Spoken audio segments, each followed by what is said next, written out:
You are watching Grace Television.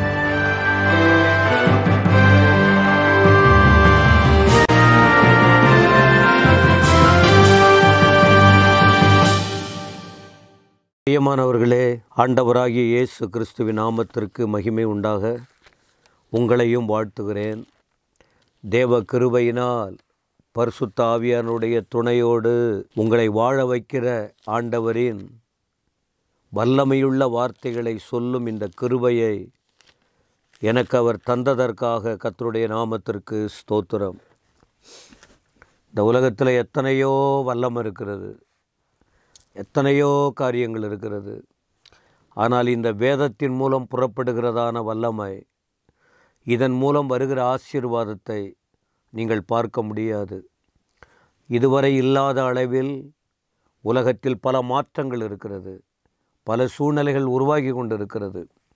ஆனால் இந்த வேதத்தை அவமதித்தவர்களும், இந்த ஆண்டவர் இயேசு கிறிஸ்துவை புறக்கணித்தவர்களும், இது ஏதோ ஒரு அந்நிய நாட்டு கடவுள், இதை நமக்கு சம்பந்தம் இல்லைன்னு யோசித்தவர்கள் எல்லாம் இன்றைக்கு அதிகமாகவே இந்த தெய்வத்தை உள்ளத்தில் ஏற்றுக்கொண்டு வாழ்க்கையில் நன்மையை பெற்று வருகிற சாட்சிகளை நீங்கள் பல விதங்களில் பார்க்க முடியும். இந்த காரியம் புரியாதவர்கள்தான் பல விதங்களில் பேசுவதும் செயல்படுவதுமாய் இருப்பார்கள். ஆனால் இந்த தெய்வத்தின் காரியத்தை அறிந்தவர்கள், அனுபவித்தவர்கள் எதை பற்றியும் கவலைப்படலை. இயேசுவே தேவன், அவரே கர்த்தாதி கர்த்தர், அவரே அற்புதங்களை செய்கிறவர் என்று வாழ்க்கையில் அனுபவித்ததை தைரியமாக எல்லாருக்கும் சொல்லுகிறதை பார்க்க முடியும். அப்போது இந்த நாட்களில் உங்களுக்கு சொன்னேன், ஆண்டவர் யார்? நறுங்குண்ட ஆவி உள்ளவர்களை ரட்சிக்கிறார். மனம் உடைஞ்சி போய், மனம் கஷ்டப்பட்டு தாங்க முடியாமல் தத்தளிக்கிற மக்கள், எங்கள் வாழ்க்கை ஒன்றில்லாத போச்சுன்னு சொல்லி மனிதர்களையெல்லாம் நம்பி கைவிடப்பட்டு கடைசியில் அவரை நோக்கி பார்க்கிற மக்களுக்கு அவர் என்ன செய்கிறார் தெரியுமா? சுகம் கொடுக்கிற தேவனாக இருக்கிறார். லூக்கா 4ஆம் அதிகாரம் 18ஆம் வசனம். லூக்கா 4:18 பாருங்கள். அங்கே ஒரு வார்த்தை இருக்கும், இருதயம் நறுங்குண்டவர்களை குணமாக்குகிற தேவன். இருதயம் நறுங்குண்டவர்கள். இதற்கு முன்பு ஒரு வார்த்தை சொன்னேன், இருதயம் நொறுக்கப்பட்டவர்களை அவர் குணமாக்குகிறார். எனக்குரிய ஒரே வார்த்தை தான், ஆனால் இந்த வார்த்தைக்காக இவைகளை உங்களுக்கு குறிப்பிடுகிறேன்.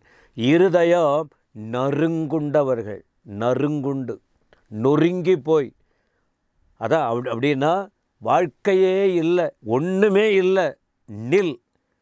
அப்படிப்பட்ட ஒரு கசந்த அனுபவம், இழந்த அனுபவம், தத்தளிக்கிற அனுபவம், தள்ளாடுகிற அனுபவம், முறையிடுகிற அனுபவம், அடுத்த வாழ்க்கையே இல்லை, ஒரு அடி எடுத்து வைக்க முடியல, அதை போல் இருக்கிற நிலையில் அவர்களை தேடிதான் ஆண்டவர் இயேசு வந்தார்.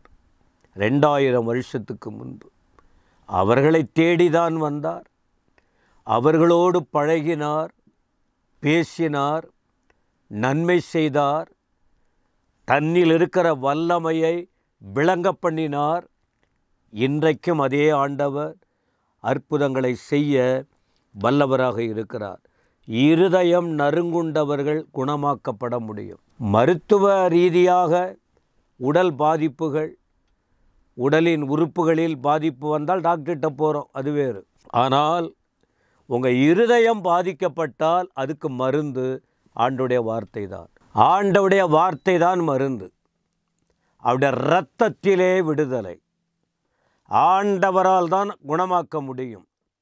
இதை உணர்ந்த தேவ மனுஷன் சொல்கிறாரு பாருங்க, 30வது சங்கீதம் 2வது வசனத்தில், சங்கீதம் 30:2 இதே தாவீது சொல்கிறாரு, என் தேவனாகிய கர்த்தாவே உம்மை நோக்கி கூப்பிட்டேன்.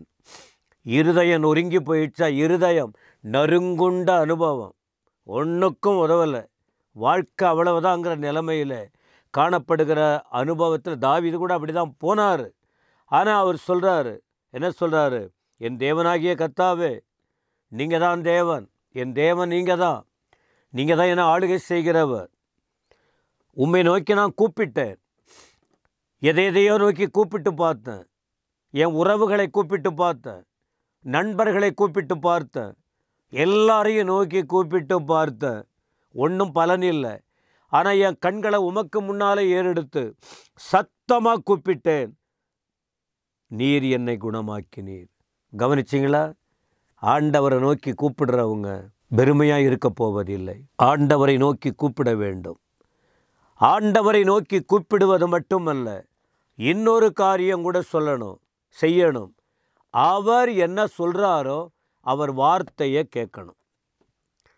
அவர் பிரமாணத்தை கை கொண்டால் உங்கள் வாழ்க்கையில் உள்ள எல்லா நோய்களும் எல்லா விதமான பிரச்சனையை நீக்கி உங்களுக்கு விடுதலை கொடுக்க என் ஆண்டவர் வல்லவராய் இருக்கிறார்.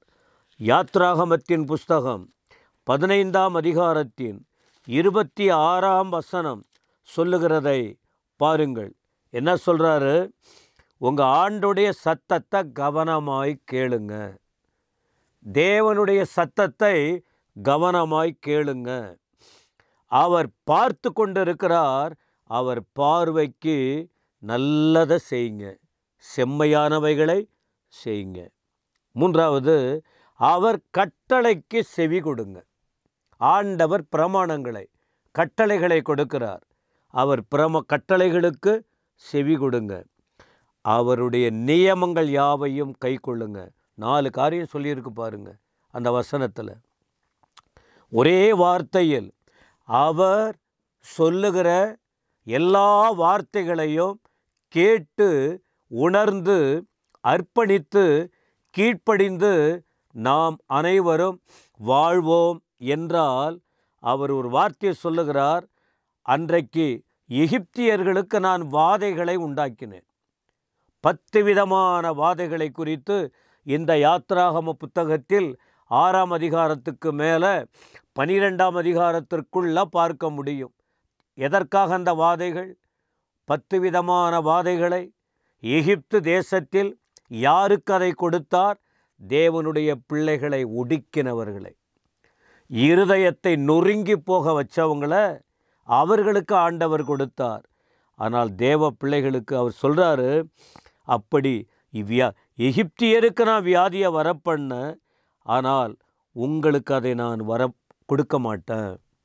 நீங்கள் நான் சொல்கிற வார்த்தையின்படி நடந்தீங்கன்னா, நீங்கள் பழங்கால விசுவாசியாக இருக்கலாம், இப்பொழுது கூட ஆண்டுடைய வார்த்தையை நம்பலாம், அல்லது புதிதாய் கூட நீங்கள் கேட்கலாம். சத்தியம்தான். ஆண்டுடைய வார்த்தை தான். அவர் சொல்கிறார், எகிப்தியருக்கு வரப்பண்ணின வியாதிகளில் ஒன்றையும் உங்களுக்கு வரப்பண்ணேன். ஏனென்றால் அவர் சொல்கிறாரு, நானே உன் பரிகாரியாகிய கர்த்தர். அவர்தான் பரிகாரி. அப்போ அந்த ஆண்டவர் யார் தெரியுமா? நோய்களை குணமாக்குகிறவர். 103ஆம் சங்கீதம் 3-4 வசனம் படித்து பாருங்க. உன் அக்கிரமங்களை மன்னித்து உன் நோய்களை குணமாக்கி உன் பிராணனை அழிவுக்கு விலக்கி மீட்டு, இப்படி அந்த வார்த்தை சொல்லுகிறது.